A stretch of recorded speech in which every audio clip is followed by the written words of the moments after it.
தமிழக வெற்றி கழகத்தினுடைய தொண்டர்கள் அங்கு காத்திருந்து விஜய்க்கு வரவேற்பு தெரிவித்துக் கொண்டிருக்கின்றார்கள்.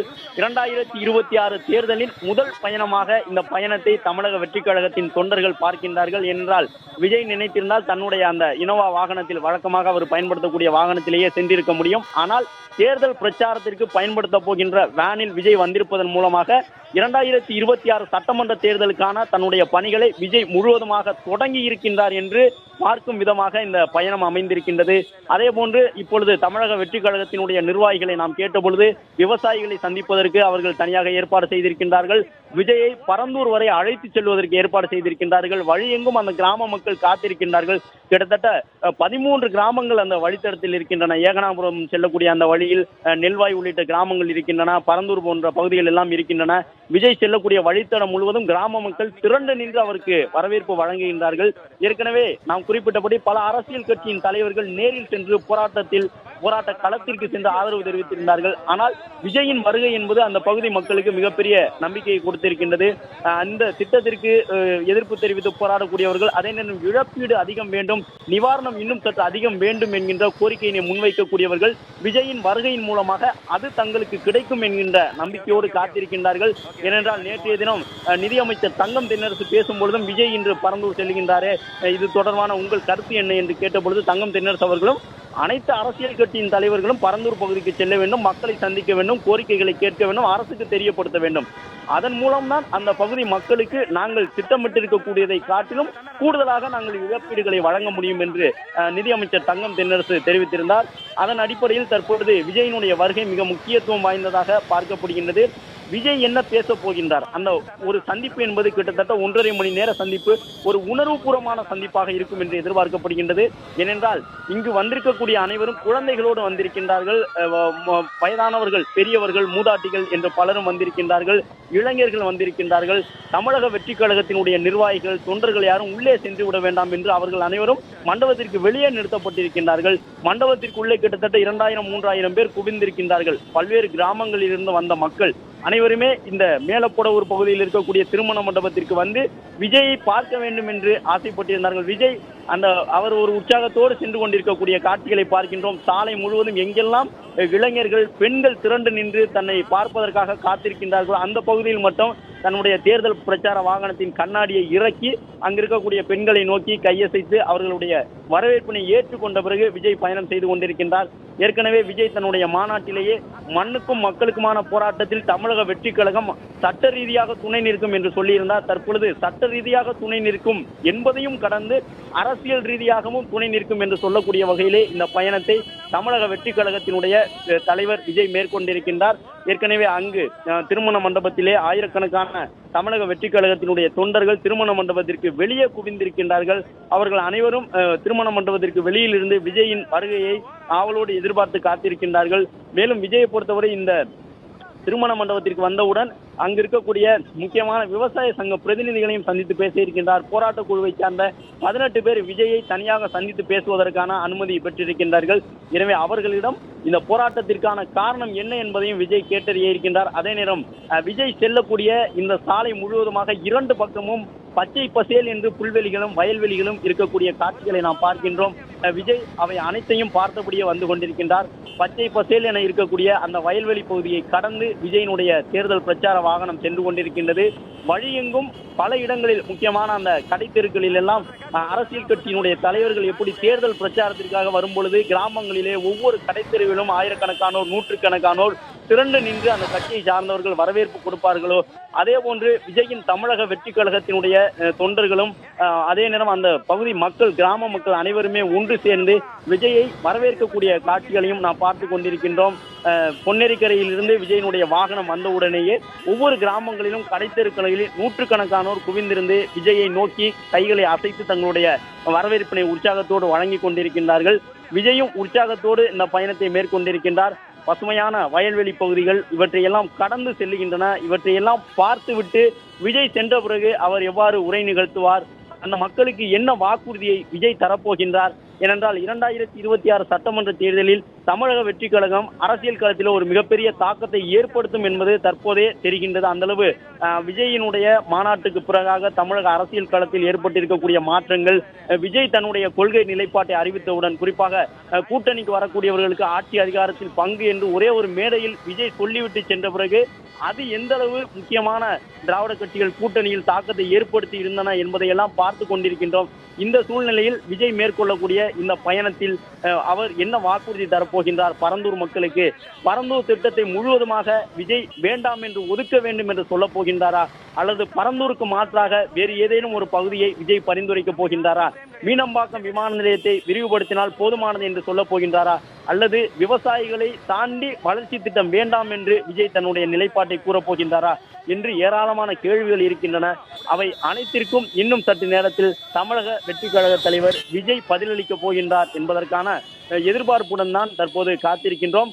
தேர்தல் பிரச்சாரத்திற்கென விஜய்க்கு பிரத்யேகமாக தயாராகி இருக்கக்கூடிய அந்த வாகனத்தையும் நாம் பார்க்கின்றோம். தமிழக வெற்றி கழகத்தினுடைய கொடியோடு விஜய் அமர்ந்து செல்லக்கூடிய வகையில் இந்த வேன் வடிவமைக்கப்பட்டிருக்கின்றது. மேலும் 234 சட்டமன்ற தொகுதிகளுக்கும் இன்னும் சில மாதங்களில் இந்த வேன் மூலமாகத்தான் தன்னுடைய தமிழகம் தழுவிய அந்த முதல் சுற்றுப்பயணத்தை விஜய் தொடங்கப் போகின்றார். விஜய் தமிழ்நாடு முழுவதும் சுற்றுப்பயணம் செல்ல இருக்கின்றார். அப்பொழுது இந்த தேர்தல் பிரச்சார வாகனத்தை பயன்படுத்துவார் என்று தமிழக வெற்றி கழகத்தினுடைய முக்கிய நிர்வாகிகள் கூறியிருந்தார்கள். ஆனால் இன்று யாருமே எதிர்பாராத வகையில் இந்த வாகனத்திலேயே, தேர்தல் பிரச்சார வாகனத்திலேயே விஜய் வருகை தந்து விட்டார். பட்டினப்பாக்கத்திலிருந்து விஜய் அவர்கள் புறப்படுவார் என்ற தகவல் தெரிந்தவுடன் தன்னுடைய இனோவா அங்கு இருக்கக்கூடிய பேருந்துகள் நின்று வழிவிட்டு விஜயினுடைய வாகனம் செல்வதற்கு வழிவிடக்கூடிய காட்சிகளை பார்க்கின்றோம். அந்த பகுதியாக செல்லக்கூடிய நகர பேருந்துகள், அந்த பேருந்தை இயக்கக்கூடிய டிரைவர்களும் தங்களுடைய பேருந்தை நிறுத்தி விஜயினுடைய வாகனம் செல்லும் பொழுது அவர்கள் கரங்களை அசைத்து விஜய்க்கு வரவேற்பு சொல்லுகின்றார்கள். பேருந்துகளில் இருக்கக்கூடியவர்களும் விஜயை பார்த்தவுடன் உற்சாகத்தோடு விஜய் செல்லுகிறார் என்று கையசைத்து தங்களுடைய மகிழ்ச்சியை வெளிப்படுத்தி கொண்டிருக்கின்றார்கள். விஜய் தற்பொழுது அந்த பகுதி கிராமங்கள் வழியாக சென்று கொண்டிருக்கின்றார். பரந்தூர் விமான நிலைய திட்டத்திற்கு எதிராக போராட்டத்தில் ஈடுபட்டிருக்கக்கூடிய மக்களை சந்தித்து அவர்களுடைய கருத்துக்களை கேட்டறிய இருக்கின்றார். ஏற்கனவே குறிப்பிட்டபடி விஜயினுடைய திரைப்படங்கள் கடந்த ஒரு 15 ஆண்டுகளாக விவசாயிகளை முன்னிறுத்திய திரைப்படங்களாக இருந்திருக்கின்றன. விவசாயிகளின் கதாபாத்திரங்களை ஏற்று விஜய் நடித்திருக்கின்றார். விவசாயிகளுக்கும் கார்பரேட்டுகளுக்குமான பிரச்சனையை எதிர்நிலைப்படுத்தக்கூடிய கதாபாத்திரங்கள் தான் விஜய் விரும்பி ஏற்றி நடித்திருந்தார். 2011க்கு பிறகு விஜய் எப்போது வேண்டுமானாலும் அரசியலுக்கு வரலாம் என்று எதிர்பார்க்கப்பட்ட நிலையில் விஜய் தேர்வு செய்து நடித்த திரைக்கதைகள் என்பது அவருடைய வருங்கால அரசியலுக்கான திரைக்கதைகளாக இருக்கின்றன என்று அப்பொழுதே சொன்னார்கள். அதன் அடிப்படையில் விவசாயிகளை மையப்படுத்திய அந்த கதாபாத்திரங்களை விஜய் விரும்பி ஏற்றி நடித்திருந்தார். இந்த நிலையில்தான் விவசாயிகளுக்குடைய பிரச்சனைகள், விவசாயிகளுடைய போராட்டத்தை மையமாக வைத்து விஜய் எடுக்கப் போகின்ற நிலைப்பாடு என்ன என்பது தொடர்பாக இன்னும் சற்று நேரத்தில் அவர் பேச தொடங்கியவுடன் நமக்கு அந்த தகவல் கிடைக்கக்கூடும். அதாவது பொதுமக்களுடைய, போராட்டக்காரர்களுடைய கோரிக்கைகளை ஏற்ற பிறகு விஜய் என்ன கருத்துக்களை பரிமாறப் போகின்றார், என்ன வாக்குறுதி கொடுக்க போகின்றார், இவர் யார் பக்கம் நிற்கப் போகின்றார் என்றால், சென்னை விமான நிலையத்திற்கு புதிதாக ஒரு விமான நிலையம் என்பது சென்னைக்கு மட்டுமல்ல, வளர்ந்து வரக்கூடிய அனைத்து நகரங்களுக்குமான தேவையாக இருக்கின்றது. சென்னையை பொறுத்தவரை நாம் ஏற்கனவே குறிப்பிட்டபடி 3வது இடத்தில் இருந்து 5வது இடத்திற்கு சென்னை விமான நிலையம் சரிந்திருக்கின்றது. அந்த இடத்தை, சென்னை எந்த இடத்தில் இருந்து கீழிறங்கியதோ அந்த இடத்தை பெங்களூரு பிடித்துக் கொண்டிருக்கின்றது. தென்னிந்தியாவில் மிக முக்கியமான விமான இறங்குதளங்களாக தற்பொழுது பெங்களூர் மற்றும் ஹைதராபாத் விமான நிலையங்கள் மாறிக்கொண்டிருக்கின்றன. சென்னை விமான நிலையத்தின் மீனம்பாக்கத்தை விரிவுபடுத்த முடியும் என்ற ஒரு கருத்தெல்லாம் சொன்னார்கள். நிதியமைச்சர் தங்கம் தென்னரசுவே சட்டப்பேரவையில் அது தொடர்பாக விரிவான விளக்கம் வழங்கியிருந்தார். கிட்டத்தட்ட மீனம்பாக்கம் விமான நிலையத்தை விரிவுபடுத்த வேண்டும் என்றால் கிட்டத்தட்ட 306 ஏக்கர் நிலம் தேவை. அதற்காக 10,500 கோடி செலவிட வேண்டும். ஆனால் அது விரிவாக்கம் செய்யப்பட்டாலும் கூட ஒரு பிரவுன்ஃபீல்டு விமான நிலையமாகத்தான் இருக்குமே தவிர கிரீன்ஃபீல்டு விமான நிலையமாக இருக்காது. எனவே சர்வதேச விமானங்களை புதிதாக மீனம்பாக்கத்திற்கு நாம் அழைத்து வர முடியாது. எனவே புதிதாக ஒரு விமான நிலையம், கிரீன்ஃபீல்டு விமான நிலையமாக ஒரு புதிய இடத்தை தேர்வு செய்து அமைத்தால் மட்டும்தான் பல புதிய சர்வதேச வழித்தடங்கள் சென்னைக்கு கிடைக்கும் என்ற கருத்தை எல்லாம் தெரிவித்திருந்தார்கள். அதன்படி சென்னைக்கான புதிய விமான நிலையம் என்பது இன்று அத்தியாவசிய தேவையாகத்தான் இருக்கின்றது. ஏனென்றால் ஆஸ்திரேலியா, அமெரிக்கா போன்ற நகரங்களுக்கு தமிழ்நாட்டிலிருந்து செல்லக்கூடியவர்களின் எண்ணிக்கை அதிகமாக இருக்கின்றது. ஆஸ்திரேலியாவிற்கோ அமெரிக்காவிற்கோ செல்ல வேண்டும் என்றால் பெங்களூரிலிருந்து நேரடி விமான சேவை இருக்கின்றது. ஆனால் சென்னையிலிருந்து நேரடியாக தொலைதூர நாடுகளின் முக்கிய நகரங்களுக்கு அந்த சேவை வழங்கப்படவில்லை. விமான சேவை மாற்று ஏற்பாடாக இனிப்பு விமானங்கள் மூலமாக வளைகுடா நாடுகளுக்கு சென்றுதான் செல்ல முடியும். நேரடியாக சென்னையிலிருந்து விமான சேவை வழங்கப்படாததற்கு காரணம் மிகப்பெரிய அளவில் மீனம்பாக்கம் விமான நிலையத்தில் விமான ஓடுதளங்கள் இல்லை. 400 பயணிகளுக்கு மேலே இருக்கக்கூடிய பயணிகள் விமானத்தை சென்னையில் தர இருக்க முடியாது. எனவேதான் பெங்களூரு, ஹைதராபாத் உள்ளிட்ட நகரங்களுக்கு முக்கியமான சர்வதேச விமான நிறுவனங்கள் தங்களுடைய விமானத்தை இயக்குவதற்காக ஆர்வம் காட்டுகின்றார்களே தவிர சென்னையை நோக்கி வரக்கூடிய பெரிய விமானங்கள் குறைந்து கொண்டே இருக்கின்றன. அதன் காரணமாகத்தான் இந்த சிவில் விமான போக்குவரத்து இயக்குநரகம் பாயிண்ட்ஸ் ஆஃப் கால் என்று சொல்வார்கள், பிஓசி என்று சொல்லப்படக்கூடிய பாயிண்ட்ஸ் ஆஃப் கால், அந்த பாயிண்ட்ஸ் ஆஃப் கால் என்ற முறையில் ஒரு நாட்டினுடைய சிவில் விமான போக்குவரத்து இயக்குநரகம் எந்தெந்த நகரங்களை பட்டியலில் வைத்திருக்கின்றதோ அந்த நகரங்களுக்கு தான் சர்வதேச விமானங்கள் வந்து போகும். ஒரு காலகட்டத்தில் அந்த பிஓசி என்று சொல்லப்படக்கூடிய பாயிண்ட்ஸ் ஆஃப் கால் என்கின்ற பட்டியலில் சென்னை விமான நிலையம் தவறாமல் இடம்பெற்று வந்தது. ஆனால் தற்பொழுது சர்வதேச நகரங்களுக்கான பிஓசி பட்டியலில் நம்முடைய இந்திய சிவில் விமான போக்குவரத்து இயக்குநரகம் முக்கியமான நகரங்களுக்கான பட்டியலில் இருந்து சென்னையை விலக்கி கொண்டு அதற்கு மாற்றாக தென்னிந்தியாவின் மற்ற 2 நகரங்களை முன்னிறுத்த தொடங்கி இருக்கின்றார்கள். எனவே சென்னைக்கு வரக்கூடிய விமானங்களின் எண்ணிக்கை குறைகின்றது. சென்னையிலிருந்து செல்லக்கூடிய பயணிகளின் எண்ணிக்கை வளர்ச்சி வேகம் குறைகின்றது. இதன் மூலமாக தமிழகத்தினுடைய பொருளாதார வளர்ச்சியும் பாதிக்கப்படக்கூடிய ஒரு சூழல் இருக்கின்றது. எனவே புதிய விமான நிலையம் என்பது கட்டாய தேவையாக இருக்கக்கூடிய சூழ்நிலையில் திருமண மண்டபத்தை நெருங்கி இருக்கின்றார் தமிழக வெற்றி கழகத்தினுடைய தலைவர் விஜய்.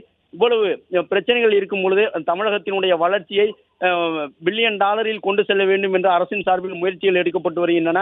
இந்த பரந்தூர் விமான நிலையம் அமைக்கப்பட்ட பிறகு அதனால் ஏற்படக்கூடிய பொருளாதார பலன்கள் என்ன, மாநிலத்தினுடைய வளர்ச்சிக்கு அவை எவ்வாறு இருக்கும், அந்த பகுதியில் இருக்கக்கூடிய மக்களுடைய வளர்ச்சிக்கு பொருளாதார ரீதியாக அது எவ்வாறு உதவும் என்பதையும் தமிழ்நாடு அரசு சார்பில் தெரிவித்திருக்கின்றார்கள்.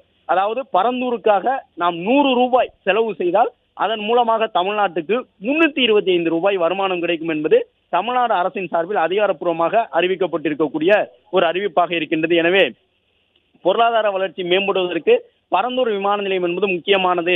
தற்போது நிலம் கொடுக்கக்கூடிய மக்களுக்கு, வீடுகளை இழக்கக்கூடிய மக்களுக்கு மாற்று ஏற்பாடாக அந்த விமான நிலையத்தை சுற்றி இருக்கக்கூடிய கிராமங்களிலேயே நிலம் கொடுத்து வீடு கட்டுவதற்கான நிதியும் கொடுப்போம் என்ற அரசின் சார்பில் அறிவித்திருக்கின்றார்கள். ஒவ்வொருவரிடமிருந்தும் நஞ்சை நிலம் எவ்வளவு பெறப்படுகின்றது, புஞ்சை நிலம் எவ்வளவு பெறப்படுகின்றது என்பதற்கு தனித்தனியாக வருவாய்த்துறை மூலமாக அளவெடுக்கப்பட்டு அதற்கான நிதியும் வழங்கப்படுகின்றது. எந்த வகையிலும் அந்த பகுதி மக்கள் முழுவதுமாக அந்த சுற்றுவட்டார பகுதியிலிருந்து வெளியேறி விடாமலும் அவர்களுக்கான வாழ்வாதாரத்தை அங்கேயே உருவாக்கி தருவதற்குமான நடவடிக்கைகள் மேற்கொள்ளப்பட்டிருக்கின்றன. அது மட்டுமல்லாமல் பரந்தூரை ஏன் தேர்வு செய்தோம், எந்த சூழ்நிலையில் பரந்தூர் தேர்வு செய்யப்பட்டது என்பதற்கான விரிவான விளக்கமும் வழங்கப்பட்டிருக்கின்றது. பரந்தூருக்கு மாற்றாக அருகில் இருக்கக்கூடிய பரனூரோ அல்லது திருப்பெரும்புதூரோ படாலமோ எந்த வகையிலும் தேர்வு செய்யப்பட முடியாத ஒரு சூழலாக இருக்கின்றது. கிட்டத்தட்ட 14 இடங்களில் ஸ்ரீபெரும்புதூரிலிருந்து திருப்பூர் வரை ஆய்வு செய்தார்கள். 14 இடங்களில் 4 இடங்களை அந்த இந்திய விமான போக்குவரத்து ஆணையம் தமிழ்நாடு அரசிடம் வழங்கியிருந்தது. ஒரு மத்திய அரசினுடைய திட்டமாக இருந்தாலும் நிலம் கையகப்படுத்துவது என்பது மாநில அரசினுடைய பணி. அதன்படி இந்திய விமான நிலைய ஆணையம் வழங்கியிருந்த அந்த 4 இடங்களில் இருந்து எங்களுக்கு ஏதேனும் ஒன்றை நீங்கள் நிலம் கையகப்படுத்தி தர வேண்டும் என்று தமிழ்நாடு அரசிடம் கூறிய பிறகு திருப்போரூர் பகுதியில் அமைக்க வேண்டும் என்றால் அருகில் கல்பாக்கம் அணுமின் நிலையம் இருக்கின்றது. அதே நேரம் படாலம் பகுதியில் அமைக்க வேண்டும் என்றால் அந்த பகுதியில் வேடந்தாங்கல் பறவைகள் சரணாலயம் இருக்கின்றது. பறவைகள் வந்து போவது பாதிக்கப்படும். பறவைகள் பறந்து செல்லும் பொழுது விமானங்களில் மோதி உயிரிழக்கக்கூடிய சம்பவம் வேடந்தாங்கல் சரணாலயத்திற்கு அருகில் அந்த படாலம் பகுதியில் அமைந்தால் பறவைகள் உயிரிழப்பு அதிகமாகும் என்பதால் அந்த 2 இடங்களில் அமைக்க முடியவில்லை. எனவே பரனூர் மற்றும் இந்த பரந்தூர் பகுதி, பரந்தூர் என்று 2 இடங்கள் மட்டுமே கைவசம் தமிழ்நாடு அரசுக்கு இருந்தது. அந்த சூழ்நிலையில் பரனூரில் விமான நிலையம் அமைக்க வேண்டும் என்றால் திருவள்ளூர் மாவட்டத்தினுடைய உளுந்தை கிராமத்தில் இருந்து இருக்கக்கூடிய நூற்றுக்கணக்கான கிராமங்கள் அந்த திட்டத்தால் பாதிக்கப்படக்கூடும், ஆயிரக்கணக்கான வீடுகள் பாதிக்கப்படக்கூடும். எனவே பரந்தூரா எது குறைந்த பாதிப்போடு ஒரு நல்ல திட்டத்தை கொண்டு வருவதற்கு உகந்த பகுதியாக இருக்கும் என்று ஆய்வு செய்த பிறகுதான் இறுதியாக பரந்தூரை தமிழ்நாடு அரசு தேர்வு செய்தது. இந்த சூழ்நிலையில் தான் தமிழக வெற்றி கழகத்தினுடைய தலைவர் விஜய் எந்த நிலைப்பாடு எடுக்கப் போகின்றார். ஏனென்றால் விஜயை பொறுத்தவரை அவர் ஒரு ஏற்கனவே தன்னுடைய கொள்கை நிலைப்பாடுகளை அறிவித்த பொழுது தமிழ்நாட்டினுடைய வளர்ச்சி சார்ந்த திட்டங்கள், விவசாயிகளுடைய மேம்பாடு என்று அனைத்தையும் தொகுத்து தங்களுடைய தேர்தல் நிலைப்பாடாக, கொள்கை நிலைப்பாடாக அறிவித்திருந்தார்கள்.